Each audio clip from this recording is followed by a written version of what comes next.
اهلا بكم الشباب ومرحبا بكم في الفيديو جديد. المنتخب الوطني التونسي يتعادل سلبيا 0-0 ضد المنتخب الدنماركي في اول مباراة لنصور قرطاج بكأس العالم قطر 2022. تعادل كان في طعم الانتصار، لكن ضيعنا انتصار تاريخي. رغم المردود نتاع المنتخب التونسي كان مميز، لكن زاد نقول برافو للاعبين على مستوى الروح والعزيمه والجرينتا.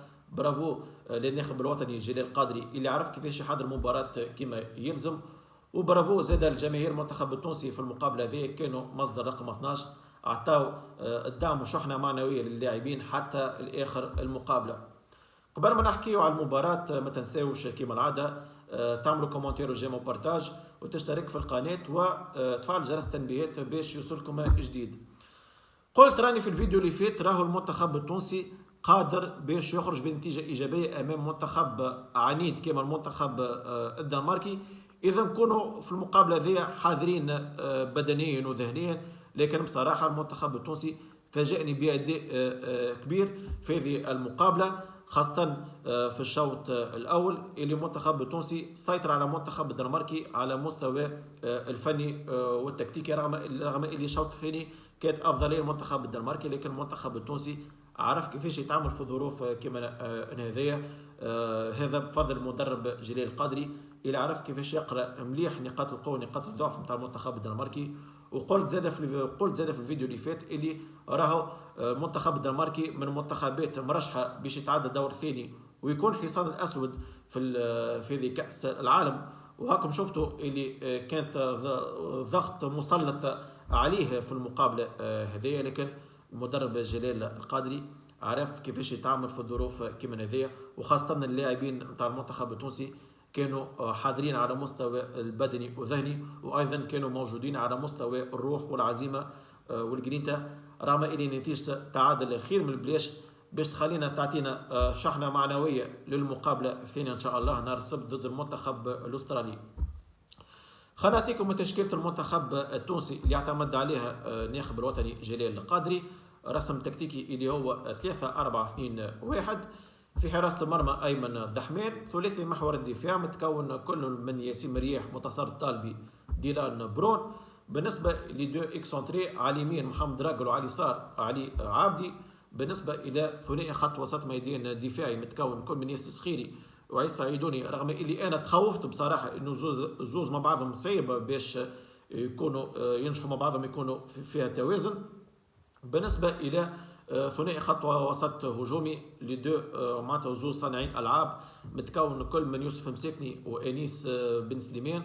وبالنسبه لعصام جبالي كمهاجم صريح. خلينا نبداو بتحليل المباراة، خاصة بالشوط الأول.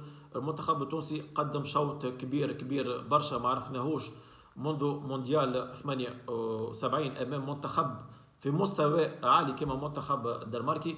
المنتخب التونسي كان موجود في الشوط الأول على مستوى الفني والتكتيكي، يعني جميع الخطوط كنا متقاربين. ضغطنا على دفاع المنتخب الدنماركي سواء عبر الضغط على حامل الكرة والضغط العكسي. خلقنا اكثر منه فرص سانحه للتسجيل، كما فرصه محمد دراجل اللي توقعت كره ماشيه للشبكه، لكن مدافع منتخب الدنماركي يعني بعدها. لكن جاتنا اهم فرصه في الشوط الاول هي كره عصام جبيلي، كانت نجم تكون نقطه التحول في المقابله هذه، لكن عصام جبيلي عمل اللي عليه رغم اللي الحارس كاسبر شمايكل كان موجود. وما نساوش زاد اللي الدفاع نتاع المنتخب التونسي كان ممتاز طوال الشوط الاول على مستوى الانضباط نتاعو التكتيكي وبدون ارتكاب بعض الاخطاء. شفنا البلوك نتاع الدفاع نتاعنا كان متوازن. زاد لي دو اكسونتري نتاعنا دراجر وعلي العبدي كانوا ممتازين على مستوى المسانده الهجوميه وخاصه على مستوى التغطيه الدفاعيه. عيسى عيدوني بالنسبه لي نعتبره هو افضل لاعب في المقابله هذه، كان ممتاز في الدور نتاعو التكتيكي. شفناه قداش من مره يساند يوسف مساكني وبن سليمان وعصام جبالي في الهجوم عبر السرعه نتاعو في التمريرات، وايضا على مستوى الدفاع كان موجود في القطع المرتدات نتاع المنتخب الدنماركي. زاد الياس السخيري قدم مباراه ممتازه وشفنا انسجام كبير بينه وبين عيسى عيدوني. انيس بن سليمان بالنسبه حسب رايي انا هو معناتها اسوا لها في المقابله ذا على خاطر انيس بن سليمان ياسر رزين في التحركات نتاعو، وياسر رزين كي خرج كي يعطي باس الاخرانيه. عصام جبيري بصراحه رغم اللي صحيح ضيع الفرصه نتاع الهدف، لكن قدم مردود ممتاز، شفناه يساند على مستوى الدفاع. يوسف مساكني بصراحه يعني بسم الله وما شاء الله، يعني تقريبا عمره 20 23 24 سنه، بالاداء هذا اللي قدمه في المقابله هذه بصراحه قلق برشا الوسط ميدان نتاع المنتخب الدنماركي بالسرعه نتاعو بالمهارات نتاعو الفنيه، حتى زاد كيف قلق برشا الدفاع نتاع المنتخب الدنماركي. المنتخب الدنماركي في الشوط الاول ما قلقناش برشا، على خاطر كنا متوقعين ان المنتخب الدنماركي باش يقلقنا اكثر في لي بالاريتي، لكن على مستوى البالاريتي الدفاع نتاعنا كان موجود وتفوقنا عليهم على مستوى الثنائيات. لكن في الشوط الاول بصراحه عملنا الشوط الاول تاريخي، كنا نجموا على الاقل نخرجوا متقدمين 2 بلاش. في الشوط الثاني المنتخب الدنماركي كان خير منا على مستوى الاستحواذ، وكنت متوقع يعني الريتم نتاعنا في الشوط الثاني باش يتيح، على خاطر عملنا مجهود بدني كبير برشا في الشوط الاول، لكن عرفنا كيفاش نتعاملوا في الظروف هذه. الدفاع نتاعنا قعد متوازن وكان بدون اخطاء، وما ننساوش زاد اللي الحارس نتاعنا ايمن الدحمان فسخ 2 اهداف محققه، منها كره كريستيان إريكسون، منها زاد كره مباغته يعني كان ينجم يرتكب فيها خطا، لكن بالطاف اللي عرف كيفاش يتعامل فيها. الشوط الثاني كامل يعني ما خلقنا حتى فرص على المرمى تاع جاسبر شمايكل، رغم ان التغييرات يعني ما عطات حتى شيء. شفنا دخول حنا باع المجبري في بلاصه يوسف مسيكني، شفنا دخول نعيم سليتي في مكان انيس بن سليمان. بصراحه توقعت لي نعيم سليتي باش يعطينا اكثر فريشور على مستوى الهجوم. زاد كيف شفنا دخول كشريده في بلاصه دراجر وفرجاني سيسي في مكان عيسى عيدوني، ودخول طه ياسين خنيسي في مكان عصام جبيري. يعني التغييرات هذوما ما عطات حتى حلول.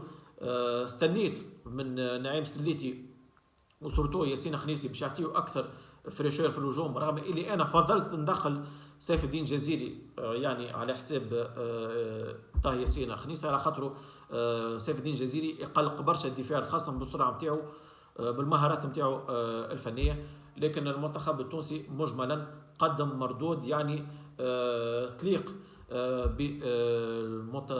بكره القدم التونسيه، وتليق زاد بسمعه بلادنا، رغم اللي كانت عندنا فرصه تاريخيه نجموا نفوزوا على المنتخب الدنماركي.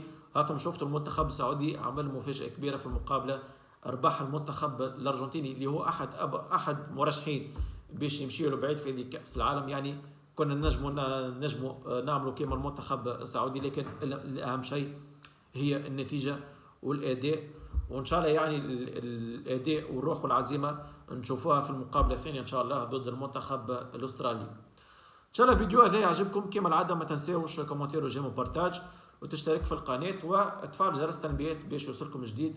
اما تو نقول لكم في الامان وتحيه تونس.